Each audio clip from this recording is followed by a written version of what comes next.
It's the BBP TV show since 2012, where amazing guests share their digital adventures. Who will we meet today? Small biz influencer, up-and-coming trendsetter, accomplished author? You never know who'll be dropping by. And now, here's your host, Elaine Lindsay, the bionic glamourpreneur with Truel Social Media, who's the second most curious person on the planet. Good afternoon. It's Elaine Lindsay of Truel Social Media, your host for BBP TV show. Once again, excited to be here on a Tuesday for a change because this is May the 5th and it's launch day for Silver Goldfish. Silver Goldfish is the latest in the long line of the Purple Goldfish series. And we're here today with author Stan Phelps and co-author Alan Hoffler. Thank you both for coming on the show. Appreciate it. Want to tell you a little bit about both my guests today, and then we're going to dive right on into talking all about the book. So Stan Phelps, whom I've known for quite a while, is a global speaker. He delivers keynotes and workshops that drive differentiation, loyalty, and sales. He challenges leaders to think differently about their most important stakeholders. Those are the customers and the employees. He's a masterful storyteller. He's collected over 5,100 case studies on customer experience, employee engagement, technology, differentiation, leadership, and purpose. His keynotes and workshops keep audiences engaged and deliver actionable ideas that drive loyalty and sales. And he often basically talks about lagniappe and tells bar jokes. That's my favorite Stan. Thank you, Elaine, for having me. Get to the smarter of the two authors here. And we also have Alan Hoffler. He's the executive director and principal trainer at Millswick Communications. He was raised around America's space program. I definitely want to hear about that. Alan Hoffler has earned degrees in aerospace engineering and applied mathematics, but his true passion is teaching. We have a common there. The book, as I said, is Silver Goldfish, Loud and Clear, the 10 Keys to Delivering Memorable Business Presentations. So let's dive right on in. There's one thing I hate. It's a lousy presentation. You're not alone. The TCP, we call it. Yeah. So what made you dive into presentation and public speaking for this book, and why Silver? Well, this is the 10th color in the series. Back in 2012, when we first connected, Elaine, the Purple Goldfish had just launched. And that summer, I moved to the Raleigh, North Carolina area. And I went on a journey to try to become a full-time author and speaker, which is I tell people, the hardest way to make an easy living. And just a few months after I got here, I ended up seeing an event that one of the local groups was putting on. It was called Championship Speaking.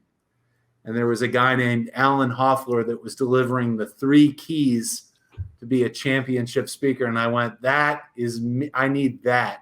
Mm-hmm. And the punchline is I actually got the flu and I never made it to Alan's presentation. But we connected. We ended up becoming part of an advanced Toastmasters group that he was already part of. I ended up joining. He has since become my coach. He's the person I went to when I got a TEDx talk. He'll let you tell what a philorator is. It's above board, by the way. It's nothing dirty or anything. But that's how we met. And I became a student of speaking. And as I continued in the series, I just thought this would be a natural thing. I think it's one of the ways that we can differentiate ourselves in business is by being better when we present. Let's face it, we're presenting all the time. Yeah. So, Alan, chime in and give it from your perspective. Stan has a saying, never let the facts get in the way of a good story. That's exactly how it happened. Okay, then. No, we share your disdain for bad presentations, but it doesn't take very long in the business world and on the stage making the rounds to recognize that there's a lot of people who just aren't ready for the stage yet, skill-wise. And Stan made a pretty meteoric rise from being somebody that wasn't there to making a living at it, and really is a tremendous success story, inspiration to so many people locally in our group, but also nation and now worldwide. But really just kind of compared notes. And this group that he talked about, we were just all kind of on a journey to seek what works, what doesn't, what can we do better. And we were really candid with one another. It was not a pat each other on the back kind of a place at all. It was a, man, you're not ready. Don't ever tell that story again kind of a place. And it was just a delightful time. And all of us were really growing a lot. And it was just a neat time. But we kind of formulated some ideas. And my path went more down the training route for the next decade or so. And Stan and I sort of have reconnected over the last couple of years and kind of shared this view of, hey, this would be a good spot. And in the grand scheme, as he looks at all things that are related to humans and how they interact and do business, is certainly communication's a big part of that. Big part of it. Oh, absolutely. Absolutely. And I can't tell you how many times either going to sleep in a presentation or being challenged because I can't see what's on the slides. It's so small. I think there's Alan has a little bit more of an engineering and scientific background, but I think the technical term is death by PowerPoint, I think. Very technical, yeah. We talk about the concept of what we call, and it's not our term, someone else coined this, a slide-ument. Yeah. when your slides double as the document that you end up handing out. And unfortunately, visuals can be a magnifier of memorability if used correctly. And one of the things we talk about is a phrase that was stolen from a late New York Senator, Patrick Moynihan, who said that guns don't kill people, bullets do. Well, the same thing can be applied to presentations. But we also see how much culture gets into that, because you go into an organization, and Stan and I spend lots and lots of times with different groups, and you realize that they just sort of copy each other. Yeah. And that would be wonderful if they were all good and copying the good traits. But what seems to happen is everybody copies the bad stuff, and it just sort of drags everyone down. And just like you said, people may not be physically sleeping, but when I go in as a spectator to an environment, especially if I'm going to be a speaker later in the day and I'm in an event, I like to watch the audience as much as the speaker. And you see it out there, and so many people got their heads down and they're just dozing off, and they look completely bored. And I'm like, what a missed opportunity of that presenter. And they had the stage, they had an audience of 100 or maybe even 1,000 people, and they just whiffed. They weren't able to execute. And I've been guilty of this too. That I think, to Alan's point, we emulate what we've seen, and then typically people take the high road when you leave the stage. They pat you on the back and they say, good presentation, and if you really were honest, you would lean in and go, "What did you find good?" Or, "Oh yeah, that really resonated with me." You would ask, "What actually resonated?" And the challenge we have is that people do leave the stage, and one, no one has a central idea of what you talked about. Mm-hmm. Two, they can't see how it applies to them individually, which is a miss. And three, they have no clue what to do next. Mm-hmm. And so if you're not doing all three of those things, you're really missing the mark.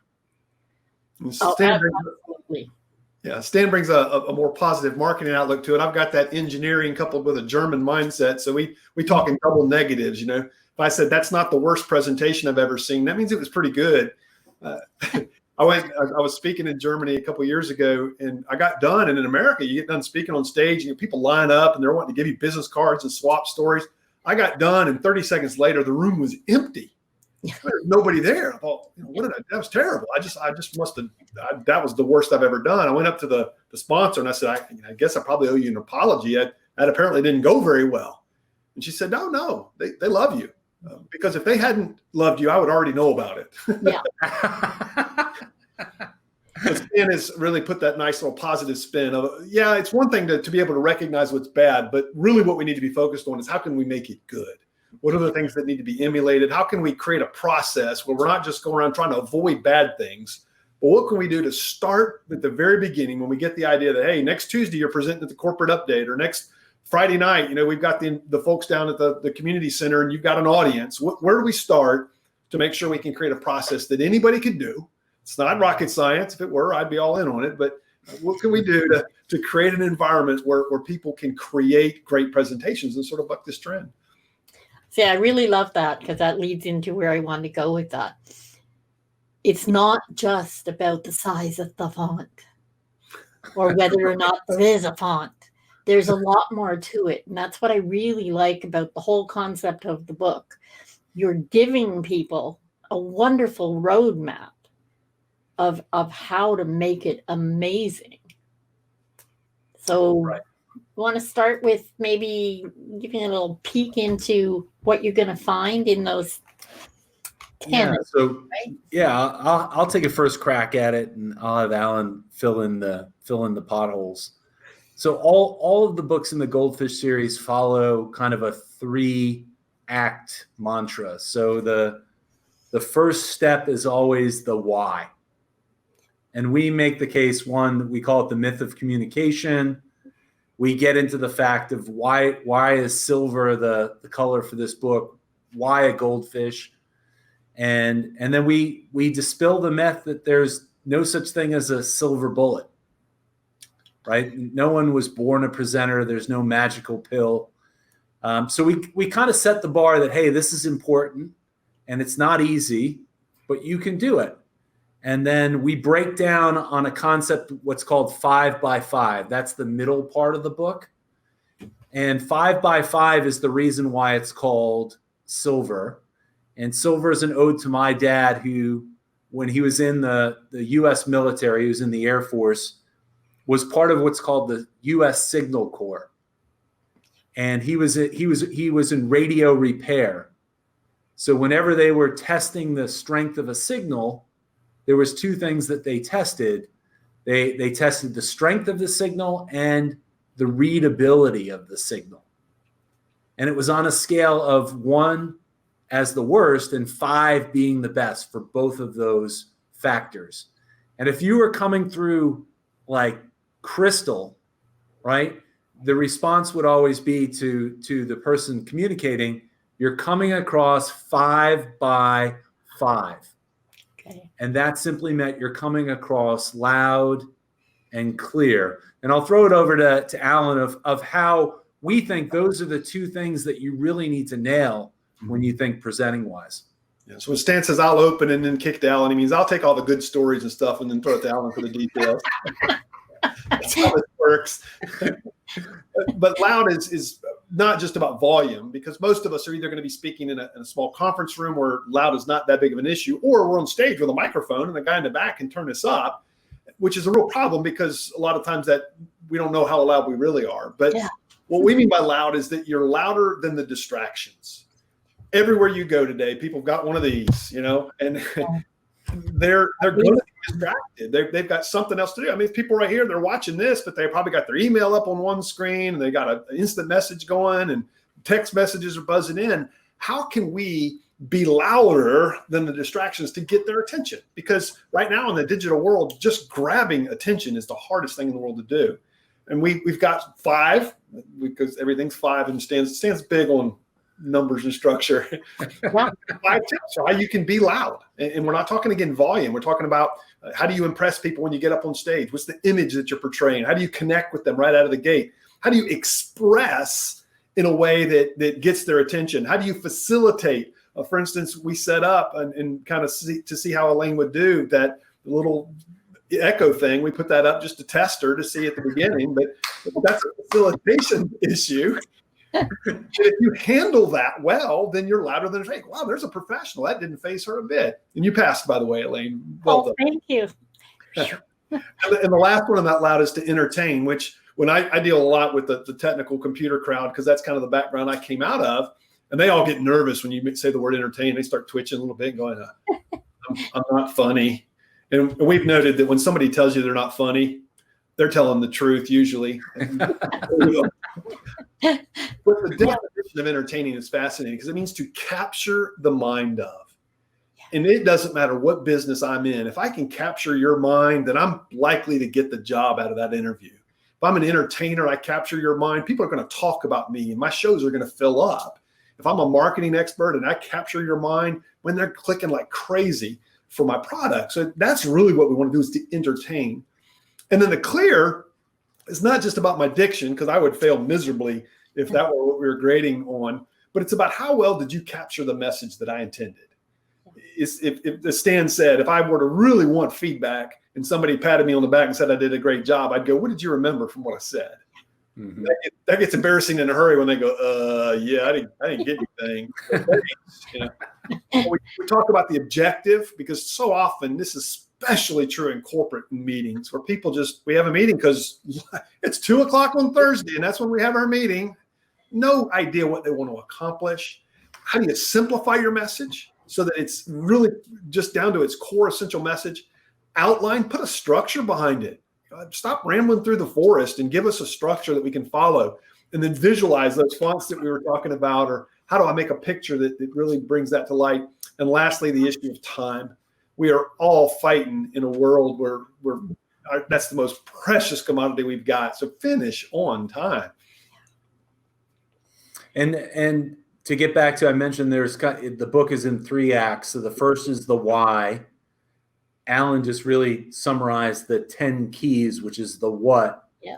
And then the last main part of the book is really the how. So that what part has 64 different tips in it. You know, little things that you can do to up your game as a presenter. Yeah. But the how portion really gives you the roadmap and what we call the silver approach. And as much as I like numbers, like 5 by 5, the silver approach is an acronym. So the S is for starting. So how do you begin the process? You know that you've got a conference presentation a month from now, or a monthly update meeting for your work, or you've got a big sales pitch. That starting point is really where you set yourself up for success. The I is illustrating. So what stories do you tell? What are your key points? What type of visuals accompany it? The L in silver is for learning. And most people miss this. Learning is about getting comfortable with your material. Mm-hmm. It's about practice. It's about rehearsal. It's about outlining your talk. Those are all of the things that you do that set you up for success when you get on stage. The V, the E, and the R are about the actual act of giving the presentation. And that breaks down to vaulting. How do you open? Because that's such a key thing. My favorite Alan-ism, Hoffler-ism, is that in terms of attention, you can't lose their attention if you never had it. Oh, that's good. Right? So the open is critical, and a lot of people step on themselves there. The E is the educating part. So how do you bring those key points to life in the middle of your presentation? And then the R is what we call requesting. So how do you close the presentation? How do you pull it all together at the end? And more importantly, how do you give them a call to action of what they need to do next? And that's silver: starting, illustrating, learning, vaulting, educating, and requesting. And what's neat, and what I'm really proud of, and I'll let Alan speak to this as well, but we've created 2 really practical tools, right? Because we know that even if you read this book cover to cover a few times, you're going to get in the midst of doing a presentation and you'll be like, oh, what do I need to do here? Oh, yeah, that was on page 85. It's never going to happen. But if I can give you a grid that you can fill out that helps you manage that presentation, or if you can look at the matrix to know how do I improve at each different step, now you've got a roadmap to perform. I love the concept of the matrix. I thought that was absolutely brilliant. And I know Alan really does not like people to start with, how y'all doing? I've been watching some YouTube videos. I have. Yeah, there's a few ways that are probably, and they're just easy. With that TCP that Stan mentioned is short for the typical corporate presentation.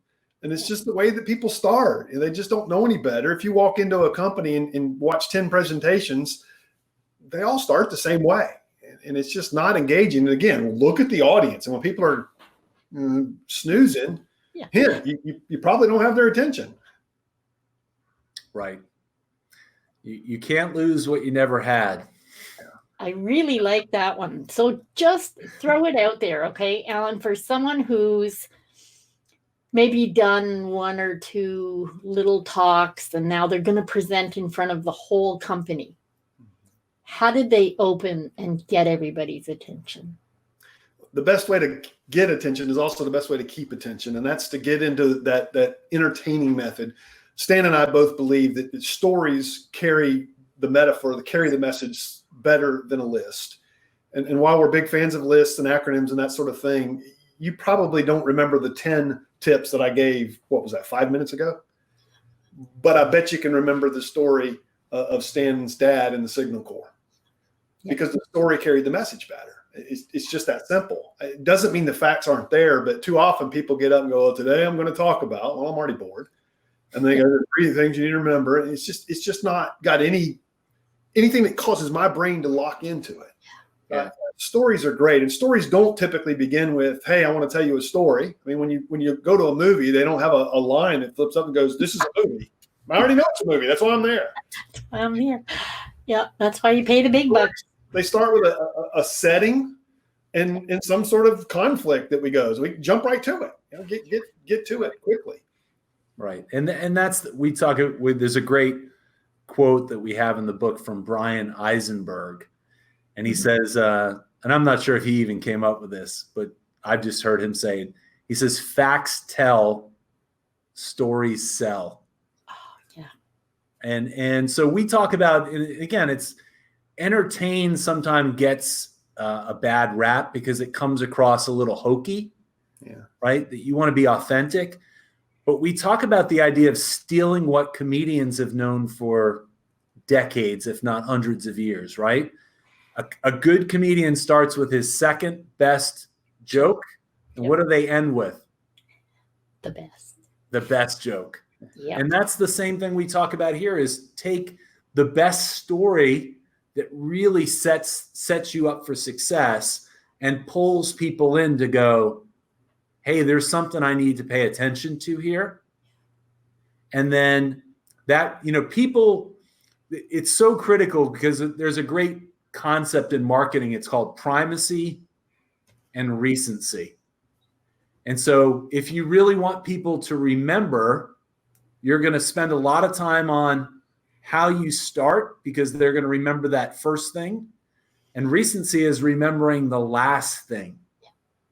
So it's like, and we've got a pilot on this call and it's not me. Great pilots practice takeoffs and landings, because that's where most of the accidents occur. And that's what great speakers and presenters should do as well.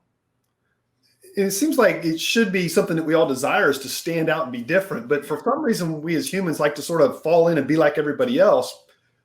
But being like everybody else doesn't rocket you to the top of the list, whether you're an entertainer or whether you have a product to sell. I mean, the people at number one are doing something different. Stan, his whole Goldfish series is about that. How do you differentiate yourself? And I think, sadly, you asked the question specifically to that corporate presentation, is that we feel like the corporate rules are somehow different from Broadway. I had a client who was a geek, and in his world, that was a compliment, not a derogatory statement at all. He had a chance to speak on the national stage, talking about agile programming techniques, which is for the rest of the world not exactly a page turner, but obviously for his world, he had 600 people in his audience. And that's how many people were interested in what he had to say. And I had a chance to pilot his dry run. It was drab. I mean, he went through the typical opening, and it just wasn't much there. And he's, well, how can I spice it up? I said, well, if I understood you correctly, what you were talking about is this idea of constantly just kind of struggling with the concept that you don't wait. You kind of get it out on the table. They do these stand-up meetings and everything. Every day you're meeting them for 5 minutes every hour or something. And I said, so what kind of story do you have around when you're wrestling with something? He goes, well, I used to wrestle.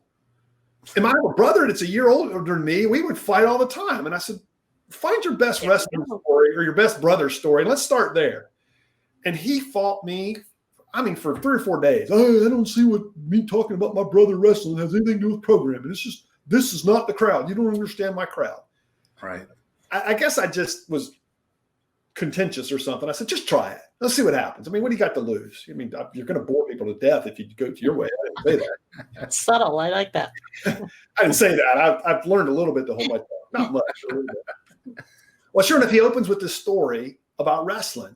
And he talks about wrestling his brother, and then he turns that into his varsity high school wrestling career. He said when he got done, he had his line of people lined up, and he thought, it must have been pretty good, thinking they're going to ask him about all these programming questions. No. And it was people talking about wrestling, and he had folks coming up going, that's exactly what our meetings feel like. I feel like we need to throw out a mat and just have people go at it. And you captured that perfectly with your metaphor. That was awesome. Right. Well, from that speaking gig, he got offered a national touring thing. He had just written a book, got all this incredible promotional exposure for free, and really ended up making a bigger career out of the speaking circuit than he did from sitting at a computer screen programming. And I don't know that it all hinged around a wrestling story, but don't give up on the stories just because you're in a corporate environment and you think it's too drab for that. Well, you get much farther when you play on the heartstrings than you do on the head. Exactly. Even when you're tone deaf like me. Well, I'm an engineer. We don't have feelings. No. Alan told me this. He told me that, weren't you telling me, Alan, the engineer's favorite form of contraception? Oh, Stan, go ahead. Their personality? Their personality? No? I shouldn't laugh. It's not true. That was good. So we're hopeful that this is gonna this is not a skill that anyone is born with. No. It's a muscle that you have to constantly be flexing and looking for opportunities to get better. There's no barrier to entry to become a speaker or a good presenter. But I tell you what, it is a constant battle to try to get better. And so we're excited that this is now out there. It may help people and hopefully help some audience members in the meantime. Absolutely. And with that in mind, I think it's really kind of amazing that today I happened to notice. So I say I noticed. Okay, today Silver Goldfish is free on Kindle. And that's for people in the US, and it's also for people in Canada, which I think is pretty cool. So let me get you the link that's going to help with that. And I'm using the Buffly link that you'll be able to see for a few minutes there. And sorry, I did not coordinate my pink with your orange. Apologies. No worries. But I love the concept. I love the fact that this is a perfect time, I think, for this to come out when people have a little more time that they can actually work on improving their skills in an area like this. And we argue that just because you're not potentially in a room presenting, we would actually contend that the stakes have been raised as you have to do more presenting, like in this environment right now. Absolutely. And so it's I think more important than ever that you grab people's attention, because as Alan said earlier, it's not just that you have a phone to contend with like you would an audience member, but you also have that email or that text message or that other random ping, and I have about 15 windows open right now. I mean, there are just so many distractions. Absolutely. And for presenters who do video, I think this is really timely and really useful because everybody's become a presenter right now. It's the way that you have to interact with those around you. Those of us that are trying to stay safe and keep those we love safe are making an effort. And, Stan will tell you, I've been pushing video since 2011. So I'm a happy camper these days. This is exactly where I think people should be. So the book is incredibly timely because it's not just for going out and presenting. It can be presenting in the video arena as well. Absolutely. We say that if you were headed for a bad meeting or a bad performance, it'll just be worse online. It's a magnifier. That's absolutely true. I like to think we can click that button on Zoom that says smooth out my face and it'll solve all the other problems as well. But it's challenge because suddenly I'm two-dimensional. I don't have the feedback. I mean, I might get a head nod and think everything's great, but maybe they're just dozing off and we don't know. Right. So hard to engage people. It's a big challenge. I said probably 20 years ago when I was first introduced to the web world, presenting over it, I said, this is the hardest environment to be great at. It's trivial to produce. I mean, you just click a button and host a meeting and off you go. It's absolutely trivial to produce, but it is really hard to do well. Yeah. Elaine, we talk about, there's a lot of brain science that's been done from a neuro perspective. And we cite some research by Dr. John Medina, and he calls it the 10-minute rule of audience engagement. Yep. Meaning that I could be telling you the cure to cancer. I could be amazing, over the top. But if all you see and hear is me for more than 10 minutes, our brain will force us to shut down and you're going to lose them. So the rule is every 10 minutes, you play a video, you do a little exercise, you ask a question. You need to do things to break things up. Well, I think as we go into this online world, I don't think it's a 10-minute rule. Maybe it's a 5-minute rule. Yeah. Right? Yeah. Yeah, we have developed such a culture of immediacy. Mm-hmm. People don't have the patience to wait for anything. Whether it's email or video or the door or the phone or lining up in a restaurant. You see, people just are so used to getting things like that. Right. Nobody wants to wait. Nobody wants to take the time and smell the roses. Mm-hmm. And that's maybe the bad news about what we share in the book is that there really isn't a shortcut to the skills. It's kind of like if somebody wanted to have their golf game revolutionized by next week, well, good luck with that. I mean, golf's a difficult sport. You're going to have to put some time into it. Yeah. And really anything that's skill-based. Talent is what's given to you, but skill is what you develop on that talent. And we would describe that speaking well is most definitely a skill. It's something that anybody can be better at. It's something that when you put in the time, you get the rewards, but it's different from just putting in the time doing it. You have to put in the time to get better. Yeah. And that's really what we're espousing. And one of the whole sections of the book is how do you practice? What are the techniques you can use to actually get better at it? Instead of just doing another presentation, how can I do it better? That's excellent. You went right to my next question. So how do you practice? How do you make the effort? Not just going out to presentation after presentation. What else can you do to practice, to improve? You mean Stan's not going to speak first? That's a first.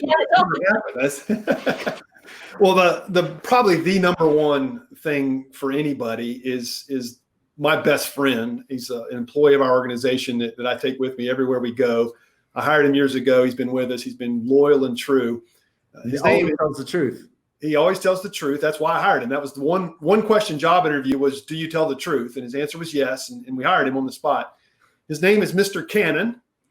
We hired him over Mr. Nikon and Mr. Samsung and Mr. iPhone and Mr. Panasonic, but the video camera is the only person that tells you the real truth. Yeah. I can tell you everything as your coach, and one-on-one, this always happens. It's comical to me is that we always end up in an argument. I don't, that's over the top. I shouldn't do it that way. That's ridiculous. That feels stupid. Why would I do a gesture this big when this big will work? But when Mr. Cannon shows you how monotone your voice is, or how much you're wobbling back and forth the whole time, and people go, would you just sit still for just a second? Because I feel unnerved by you. The number one thing you can do is to tape yourself. And you could just do audio. Bluetooth speaker, when I finally got a car that had a Bluetooth connection, driving is story time for me. I'll sit here and look down the crowded thoroughfare at rush hour and go, I'm going to try to tell this story by the second stoplight. And at that stoplight, I'm going to hit stop and hit play and listen to it for the next two stoplights. That's brilliant. My commute time is practice time. And why would I waste that time and just get mad? I'm just going to tell stories. The longer I wait in traffic, the better my stories get. All right. That's good. All hands free, of course. Right. Absolutely. Right. Absolutely. I think there's a difference as well. I think people need to know that there's a difference between practice and rehearsing. Yeah. And so what Alan was describing there is a great practicing technique. So you're taking an element or an aspect of your talk and you're doing it again and again to get familiar and get better in that skill. Just like someone might stay after basketball practice, right, and shoot free throws to work on that part of the game. Well, rehearsing is more of, beginning to end, nonstop. And that's important to make sure that you're timing out correctly, that you can sense the flow of the talk and feel comfortable. But there needs to be a mix of both if you're going to be successful, because you really need to nail the beginning and the end, and you want to make sure that you're doing everything within a time-based, continuum. And most of us are not doing a rehearsed word for word high school musical kind of thing. We know kind of where we're going. We got some idea what that story's like, but we're not on a script. There are certain places that scripts are important and we should do them, but most of us have some level of ad lib I knew a story I might want to tell, but I don't know what word for word it's going to be. And that's where practice of the skill set is available to me anytime I need it. The hardest thing to do is train people to modulate their voice and their body, to get big. And most of people don't like it because it feels weird. They think they're being judged by it. And we really, in the book, we talk about getting into this persona, which, again, the engineers just go, that's not me. I don't want to be a persona. But you have to create this mindset that's who my audience needs me to be. Yeah. It's not really about me anymore. It's who my audience needs to be. It's not me putting on a show. And we draw from show business. The vast majority of the actors and actresses that we love are introverts who really don't like the limelight of environment with a lot of people in it. They just love being able to be that person. They study those people. They go and read the historical character. Or one of the examples I love is the Saving Private Ryan. They took the whole cast and put them through boot camp and said, this is what it's like to be that Army person. And of course, they didn't live the rest of their life like that. They just had to, for the hours they were shooting the movie, be that person. We've got to become that. It's hard. It's not easy to do. So what I'm hearing there is by rote is not good. Depends on the environment. If you're doing a funeral, I'd like you to stay to the message. You get in trouble. Yeah. I'd kind of like presidential speeches to stick to the script. I'd kind of like anything that if the president of a company is doing his announcement of hey, I just got named the CEO, I'd kind of like him to stick to the script, or her. My general rule of thumb is the more important the message, the more scripted it needs to be. Okay. Tell them let's talk about there is a technique that we talk about in the book. And I learned this from being Alan does a great 2-day workshop that I did 6 years ago, but it's a technique that's called stop. And stop is, I think, allows the presenter not to be in their own head the entire time, feeling like they have to regurgitate something that's memorized. And STOP is an acronym for single thought, one person. And the way it works, Elaine, is if you're a member of the audience right now, I look at you and I deliver a single thought to you.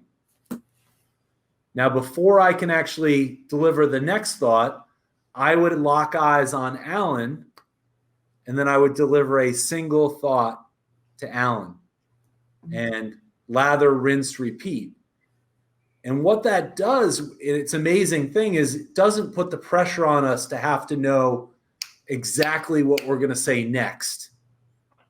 And it creates a gap between both of those statements, which as an audience member allows me to take it in. Yeah. And think about how it applies to me. And also because I'm engaging different people in the audience, now I'm just not, and Alan knows this, I used to be a machine gunner when I started out. But now it forces me to maintain eye contact with different people in the room. And the most magical thing, and I think the thing that separates a good presenter from an awesome or great one, is that it eliminates any filler words. Yes. No and, no no so, no you know, gone. And so that's a great technique that I think helps people not to feel like they need to memorize everything or be extemporaneous. Because in those little points where we have pauses, we can formulate very quickly what we're going to say next. Well, it's also nicer for the audience when you have a pace that they, it's like design. In design, we need white space so that people can digest the design. Exactly the same thing when you're talking. Absolutely. And we say the byproduct of doing it is it also forces you to do something that's pretty important to your body. Breathe. And that's actually breathe. Yes. which has the effect of not only getting oxygen to our brain, but especially when we start out, and everyone is nervous when they start, it has a tendency to calm us, and we don't get over our skis, and feel like we're losing control. It has a nice calming effect. So that, I think, worth the entire price of the book right there. Stop. Absolutely. Don't buy the book. Stop. What? No, back up. Well, that was my entire post today on LinkedIn. Don't buy our book. Here are 5 reasons. Here are 5 reasons not to buy our book. Okay. And the punchline is that you can't actually buy the ebook today because it's free. Well, exactly. I was waiting for you to get there because it was like, okay, but welcome to my world, Elaine. The 5 reasons were great. The 5 reasons you don't need this book because you're a great presenter that can hold the attention of the audience. And our respectful disagreement is that most presenters can't hold the attention of the audience because they never had it. Absolutely. And sadly, there are those that would read those 5 reasons and take them to heart because they just think they're so fabulous. I have no one particular in mind, however. So Mr. Cannon shows up, and then their comments are usually humbling at that point. That I wish I had recorded over the years all the comments of people on day 2. We make them watch their video. But I come back, and I wish I had kept a log of all the comments of what people said about watching themselves for the first time. It's comical. You've recorded thousands of people, Alan. Yeah. What's the average amount of filler words for? Is it a minute or a minute and a half when you do it? 90 seconds. We have them. What we've discovered is that most people have been to one of those networking events where they got a little 30-second pitch that just rolls off their tongue. They don't even have to think. It just comes out, and it usually you can tell they're not thinking. In 45 seconds, they can extend it. When you get to 90 seconds, that's beyond what most people have memorized. which means they got to create content on the fly. That's when the real skills kind of show up, because we're no longer on autopilot. We're having to think, and that's what we do. That's what we're doing right here. We're having to think about what we're going to say. This isn't scripted.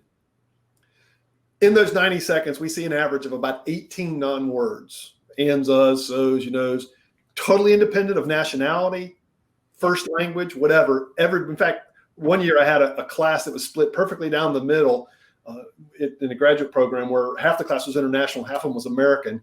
And I got a chance to compare the internationals to the U.S. English-speaking natives. The Americans had more, which they were humbled by. Like, oh, we're worse at our own language than these people speaking in their second and third tongue. But then with stop, you can get rid of them in 5 minutes. Everybody can speak with coherent sentences, with ends of the sentences, no connecting words. It's amazing how quickly that gets tossed away.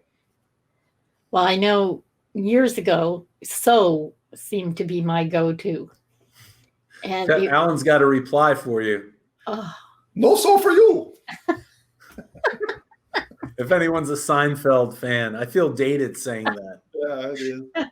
You feel dated. Hey, I'm the oldest one in the room here. I look the oldest. No, you don't. Highlights. Hey, I'm a senior. I'm going to be 65 in November. All right. I'm older. I think the current generation's word is like. We're going to say on this show so that we can communicate. Yeah. You. Yeah, I don't know that millennials still use as much as the next cohort up, generation, what was it, X, and was every second word. The Valley Girl syndrome.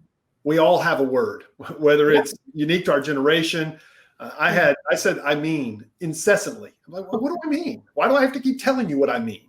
But I said it every third sentence. It was horrible. Oh yeah, I started everything with so. And my husband finally made fun of me enough that it was like, okay, we have to stop that. It's horrible.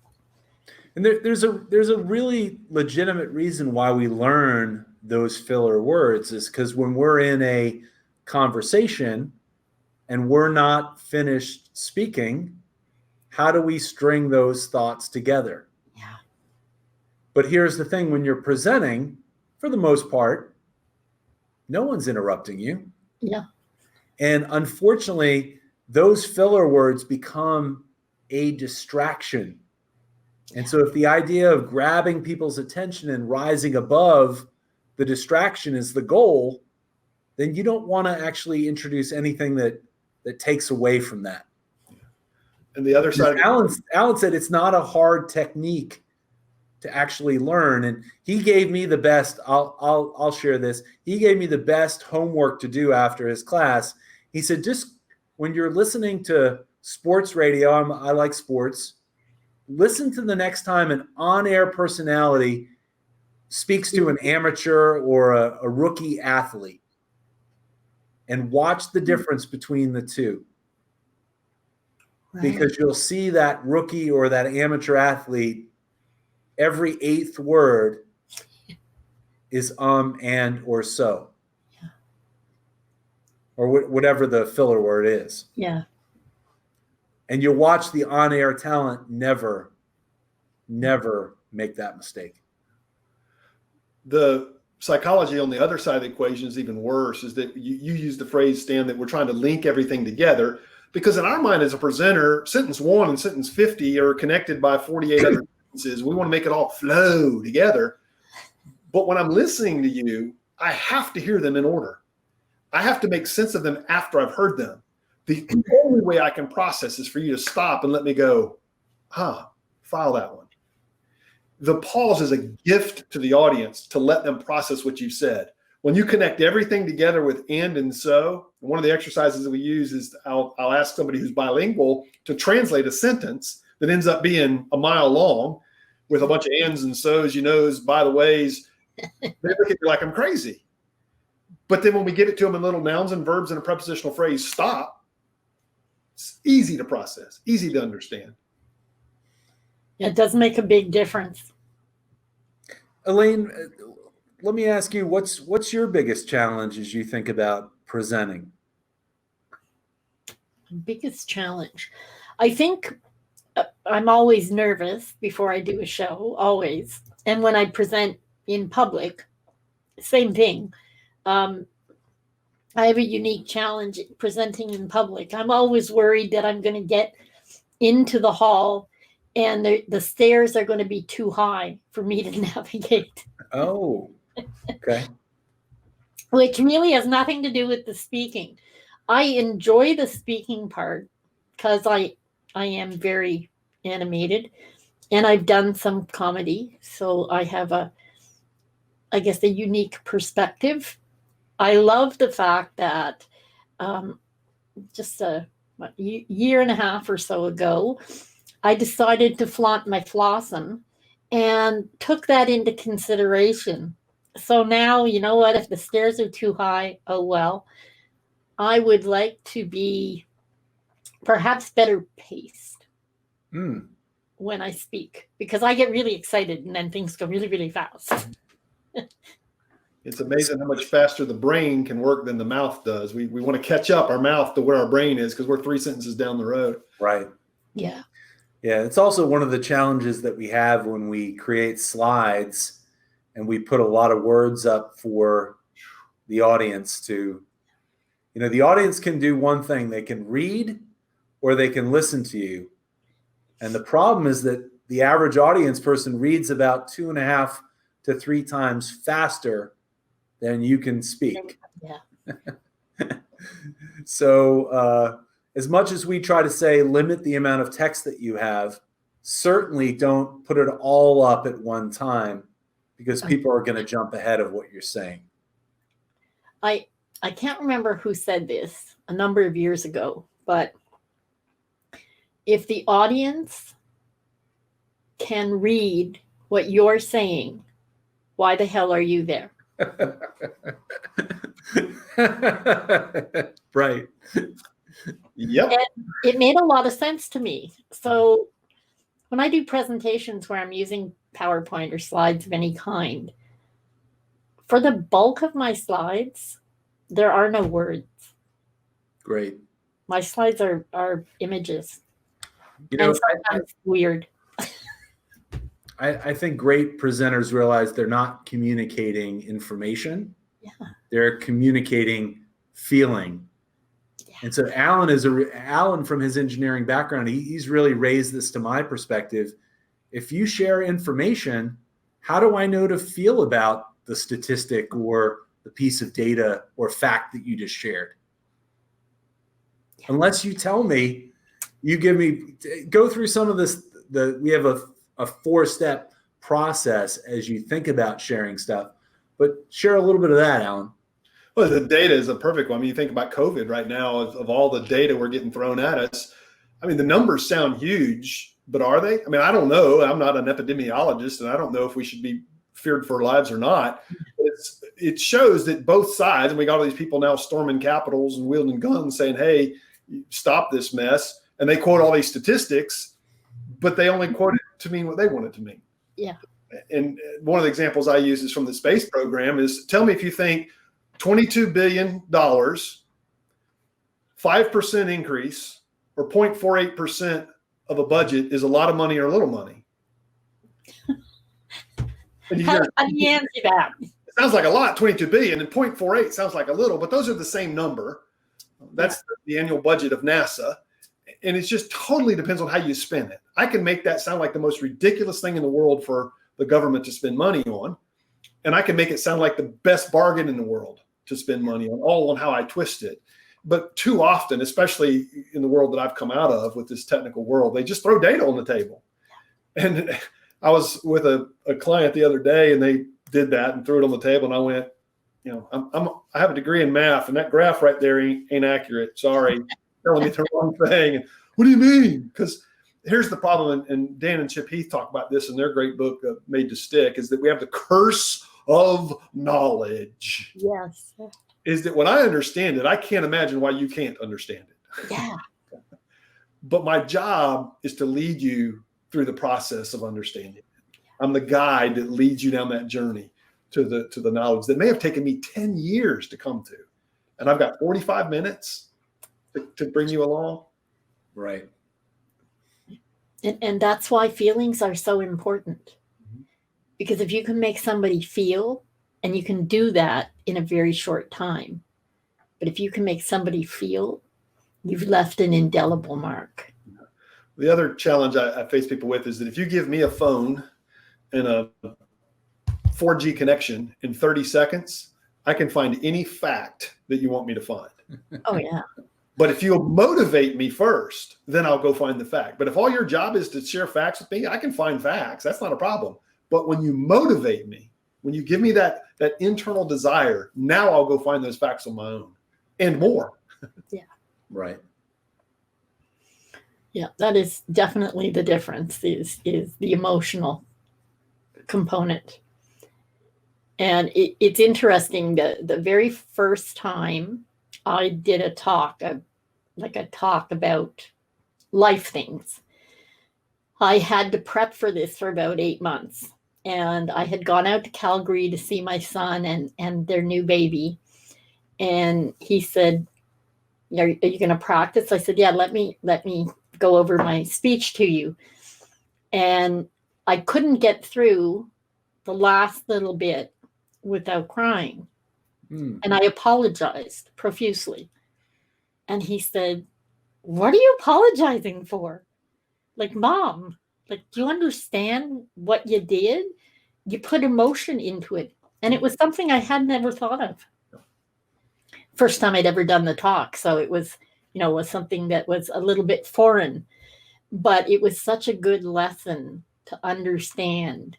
If you can, I can tell you what ice cream tastes like, but if I can show you how it makes you feel, that's a lot easier to sell. You had to use ice cream, didn't you, Elaine? Oh, sorry. I'm on a little change of dietary plan, and that's what we had to kick out, and I'm dying over here. Oh, I'm so sorry.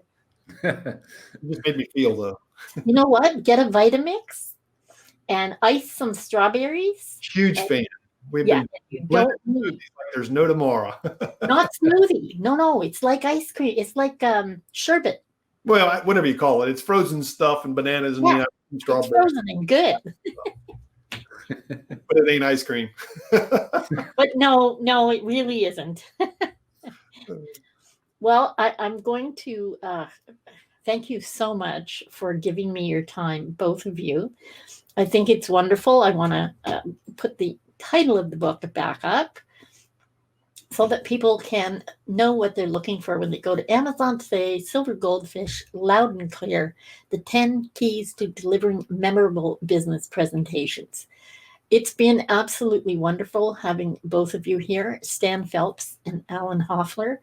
I can't imagine the book is not going to be a bestseller very, very quickly. Everybody needs to know how to do presentations well. Elaine, your lips to God's ears. Oh, well, let's sincerely hope so.